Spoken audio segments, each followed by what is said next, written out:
Առհասարակ ցանկացած ոլորտում, եթե դու չես ուզում ունենալ այն ամենը, ինչ այսօր դու ունես, եւ այն գործիքները, որոնց միջոցով չես կարողանում հաջողել թե անձնական, թե գործնական կյանքում, անհրաժեշտ է այդ գործիքները թարմացնել կամ կտրականապես դրանցից հրաժարվել։ Ողջույն, ես Սեդա Ավետիսյանն եմ, հանրային խոսքի մասնագետ, թվային հոգեբան։ Թվային վերլուծության միջոցով օգնում եմ մարդկանց, որպեսզի իրենց ծննդյան օրվա, ամսվա եւ տարեթվի վերլուծության միջոցով անցնեն կյանքում ունեցած 5 կարևորագույն ծրագրերը դրականորեն, ակտիվացնեն իրենց հաջողության ծածկագիրը, հաջողություններ գրանցեն անձնական, գործնական եւ առողջական ոլորտներում։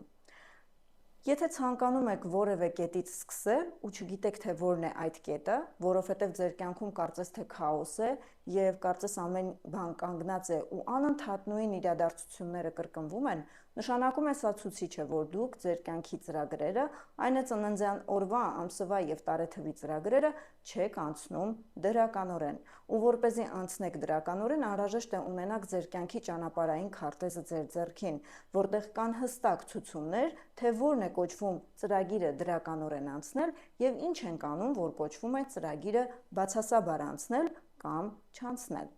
Եթե ցանկանում եք գրանցվել անհատական խորհրդատվության, գրեք մեկնաբանության դաշտում այս տեսանյութի 9, ձեզ կուղարկեմ մանրամասները, կամ էլ ինձ գրեք անձնական նամակ։